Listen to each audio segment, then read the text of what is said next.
Bonjour mes amis, hi guys, a viewer of the channel asked me to compare the Seiko SKX with the new release, the Captain Willard in 42mm version, a more affordable take on the classic 6105 compared to the SLA version that came out last year. And then the King Turtle, so it's a 44mm. Obviously it changes a bit where you take it on the case, but usually I understand from here to here, it's about 44mm, 42 here. And a very cool watch which has ceramic inserts. So three different sizes. These two are a bit more comparable, but certainly different case shapes, with the SKX having more like case crown guards rather than really protrusion of the case, while here it's that whole super design that Seiko came up with the whole case protruding to protect the crown to perfection.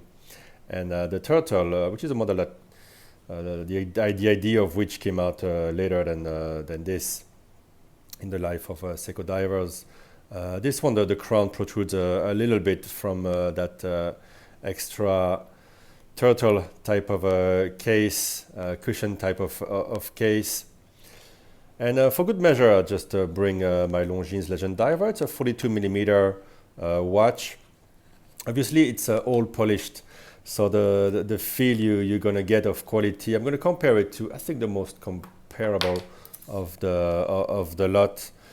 You see how the polished case gives it a more a certain appeal, something a bit more, well, obviously shiny, but I think the execution of Longines, it's the next price level, about double the price retail.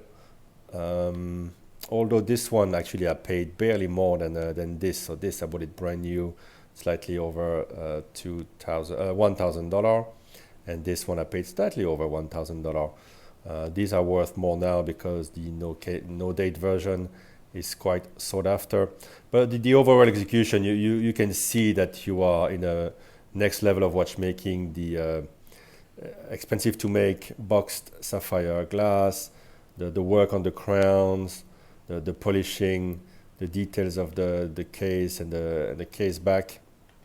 It's the impression overall is more luxurious already. It's a beautiful rendition of a classic. But let's put it aside. I just wanted to bring it for good measure, just because I had it with me.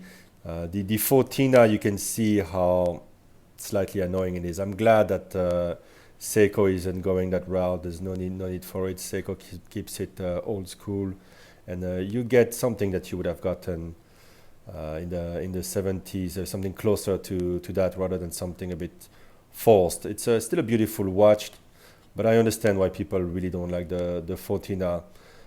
Yeah, it's just a color, but we know what it is and what it's trying to be. Quick look on what Seiko gives you usually for the buckle here compared to Longines. Okay, so I've put this SPB on a NATO, sort of a military green. I'm not sure I'll keep it on. I just wanted to see how it would be, because it's typically how those were worn, especially during the war, I suppose. I'll have to get a waffle strap. I think a lot of people, that's what they identify the look for divers of Seiko with. So that's going to be very nice, because obviously the NATO, what I don't like is that it pushes the watch a bit higher. I think you can find different ways to tie it in, to only have one part of the NATO underneath. But I just use the classic way. It is cool, but I gotta say I like the new bracelets. They're really well made, beautiful links, closer to the shape of what Omega does, but it doesn't have the strength of it, and it jangles a lot, and that's why I wanted to try something else. The clasp offer a nice counterweight, because the watch is, it's a fairly heavy watch after all. But the clasp makes a lot of noise, unfortunately. If they had a better clasp, I think Most people would keep the watch on the bracelet. Nevertheless, I do like it, and I like the look. Just wanted to try something a bit different, just like I did with my SKX, which came on the rubber, and I have it on a classic Seiko Jubilee type of bracelet. So my wrists are 17 centimeters. So I'll put down on the video some wrist shots, including the one of the mini turtle. So there's a smaller version of the turtle if you like the watch, but 44 millimeter is too big for you. And it's the main thing you're going to notice here. I think beyond 42 millimeters, the watches get a lot less elegant, and there's a lot of empty space on the dial, which is filled well here because of the pattern on this Seiko. Yeah, I'm going commando here with the video. I'm using my iPhone. It's easier to move around and to catch a better light.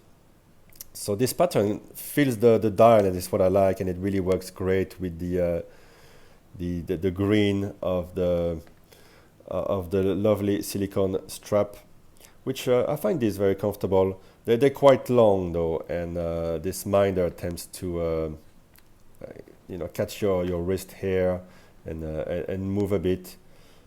Overall, it's okay. I quite enjoy it. I really like the color, of course, of this strap. So this one, as I was saying, different movement, 4R36 with the day and the date with the Cyclops. Take it or leave it. I think it's quite good. I think they glued it slightly too low. Maybe it's just an impression. I think it's lining up with the minute track here. Good feel on the bezel, but I think this one is much more refined. And of course, the SKX. Oh, I can't even do it barely do it with with fingers. And when they are wet, it's nearly impossible to grab it and turning. It might be only this one, but usually the basic feel is gonna stay. This one really feels great. It doesn't have an audible click, but otherwise it's a lot more comparable to what you get from Rolex, for example, in terms of the feel, that as if it was rolling on a tiny little ball bearings. This one is good, but it's not as refined. It's a more of a thick feel to it. So yeah, 4R36, which I find to be very accurate. In the SKX, you get the 7S26, and I've been playing tennis with this watch, and remarkably, it's still quite accurate. I would say within 5 seconds, which is quite amazing for this movement that doesn't hack, which means you can't stop the seconds to set it. So the best way is just to start shaking it right before the seconds get to where you want it, and then you just adjust the minutes, the hours, and the day and the date. So it's still a day-date complication, and really not bad. What I really love about the SKX is that the dial has those printed indices which bring you directly to vintage state of mind, the vintage Rolex references or Tudors, and it's a look that's very complementary to this one. They're very different, and you have the angled minute track here. I never get tired of wearing the SKX. It's always fun, always a pleasure. So 4R36 here, which usually the 4Rs are very accurate. The ones in my Samurai and the one in my Mini Turtle are very good. Now here we have supposedly an upgrade, 6R35, not even a 6R15, so 35, so 70 hours of power reserve, which is the greatest thing about that movement. It's a date complication. You don't have the day here. Usually, if you don't know what day it is, means you're quite drunk or on drugs in the jungle. Usually, I know what day it is. Although this morning I wasn't quite sure. I slept so well. But the accuracy here, we have a small problem. It's been running really badly. I think slow by some 15 to 20 seconds. I think it's getting a bit better now after a week. My friend was telling me he saw on forums some reports of the same phenomenon. Let's see a bit if it settles a bit better. I don't want to throw the stone at it right away, but it seemed to be running on the slow side in the first days. To be honest, I don't even care. Usually, I'm very worried about accuracy for watches above $1,000. My tutors, I'm gonna check it every day. The Rolex, obviously, I want them within -2+2, and the Omegas as well. I'm gonna look at it, and my dress watches as well. I think it's important, especially because you wear them in a professional environment. This one, you know, I wear it casually all the time, everywhere, with the kids at the pool. I don't really care, to be honest, but you know, we're making a comparison, so it's important to know this, and it's useful for Seiko if people report problem in accuracy. We'll get back to that in further videos. I'm sure I'll talk about this watch again because shape-wise, I really love it. I love all three watches. I think the Seiko SKX draws me the most because of the printed dial. Obviously, very cheap to make. Cheap to purchase, about $200. But I recommend everyone to get this one, get the Pepsi color as well. Just keep it in your collection, whether you wear it or not. It's a must-have. The turtle, I think it's a very pleasing and bigger, but works great on the wrist, at least in this green version, because of the grenade shape. I haven't tried on the black one. I imagine it's going to be very nice. So I thought that was going to be it for me and the Seiko divers. But then when I saw this one, what I really love, and I mentioned before, is those reflections on the sapphires of the mini track. I love the choice of the hands, the second hand, that syringe with a bit of blood in it. The indices, the square indices work so well. The date marries, I think, really well with the ensemble. And the case shape is just so iconic, so cool, protects the crown really well. You have, just like the SKX and the Turtle, the polished underside of what's mainly a cushion case. And I think that the size, 42 millimeters, that is the perfection for me. And when you compare the two, it's true that it's much more together than the Turtle. Turtle is a lot more loose in the execution, being so big and having the round indices. I don't know. Really, this one to me feels, well, it is also more expensive. You know, after discount, about $1,000. But you know, I think you can see what you paid for, sorry, and it doesn't pale too much in comparison to more luxurious execution, like the one on the Longines.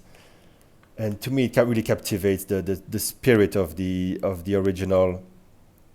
I love everything about the execution, and I've gotten used to the Prospex logo. I think it works well here, sort of a triangle shape here, but this is a lot more cool and having a bit of a color there, especially when you use NATOs with a bit of orange or even red. You can get away with it. It's really cool. The handset, I really like those straight batons compared to the whatever Seiko tries on the other ones. But everything is pretty cool. It's pretty similar here and here. Actually, you have the arrow and you have the syringe. There's a bit of a more of a mixed bag here of shapes compared to this one. I think everything works really perfectly on the Captain Willard, a bit more on the wrist, and for daily use I prefer this one to the other ones. SKX, fairly tall watch, never bothered me, but you get a bit more of that Marine Master kind of look. With this one, I think they've kept the Willard very thin at 13 millimeters. I really like the sapphire shape that they've used. Simple coinage bezel. Now the bezel insert, imagine, I think for that price they could have put the ceramic. It would have really given that sheen of perfection, closer to the SLA execution. What's cool is that it's going to fade out, but it's really the same look as the SKX bezel wise. You get a vintage feel from it at least. This one here, they really went all in, giving you the ceramic, and you gotta say that it gives a much more modern vibe to it. So might have worked, might have not worked. Maybe they tried it and didn't like it and decided to go for the classic aluminum. It's a watch that you kind of want to ding a bit, put some scratches in, and see the bezel fade a bit. I think that could be fun. Not sure if it's gonna really fade. Depends. Maybe the modern ones don't fade as much as old ones from Rolex and such. So yeah, let me know a bit what you think. That there's so many cool little details on those watches. Always fun what Seiko does here with a bit of gold and the diver's 200 meter that disappears. If I have to keep just one, obviously this one. But I gotta say, I love to have these three. I love the little differences, and they have a different feel on the wrist. Can't deny that 44 is big and a lot more. I mean, in the watch box, if you put it next to your dress watches, it looks really ridiculous. So I try to avoid that. I usually have a box just for my Seikos. I think this is not as elegant as this. Also, I brought my, what people call the 55 Phantoms when they mod it. The one, I think SNZH 55. Fun watch with that beautiful bezel on which they put the hard legs.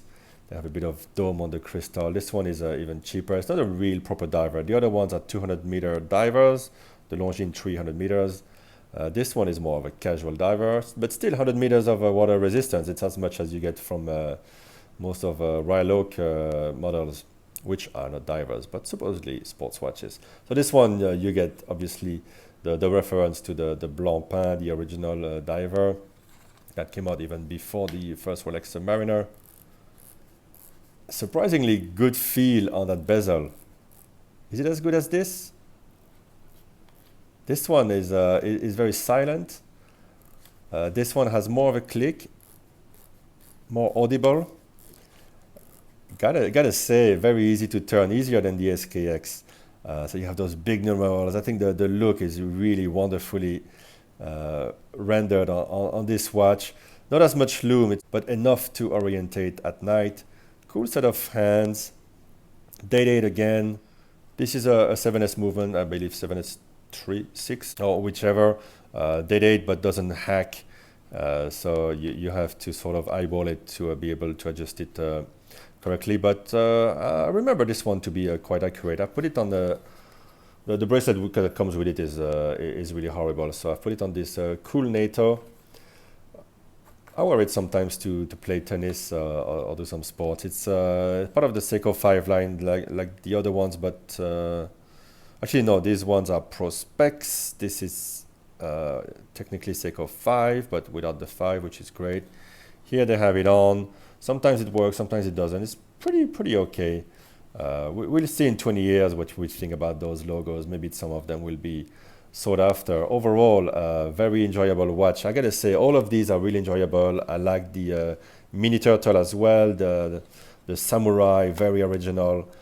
And it's fun to do these videos and sometimes get back into the reasons why we love Seiko. I think the divers is where they really excel, bringing out an identity that stands out from everything else. And also that carries a lot of history with it. So here is the bracelet that goes with this watch, as I mentioned. Great step forward, I think, from Seiko on it. I'd like to see a bit more work on the clasp. The extension itself is quite hard to deploy, and it makes a lot of noise. So I think that's the next step for Seiko, bringing out a better bracelet. I doubt they would make it retrofit.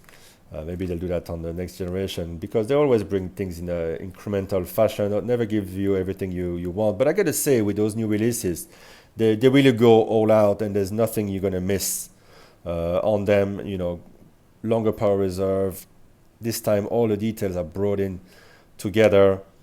The problem with Seiko is they often give you a little bit, and then a year later, not even sometimes, they do a better version.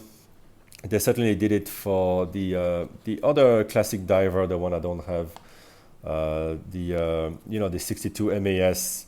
They did a reissue with the wrong indices. I had it, really beautiful watch, but something just didn't work for me, knowing that they couldn't make the rectangle indices. And now they're doing the proper version of it. That's one of the things that really annoy me. But to be honest, I prefer the cushion cases personally. I don't think, I have to see it in person, but from what I've seen on the videos, I don't connect with that more angular type of cases. I really enjoy these cushion shapes. I think sexiest is this one, the Captain Willard. All right, so I hope this was interesting to you. It's been a bit of a long video, and I hope you've enjoyed my camera work. Let me know if you have any questions. Let me know which one you're gonna buy next. I'll speak to you in the next one. Bye bye.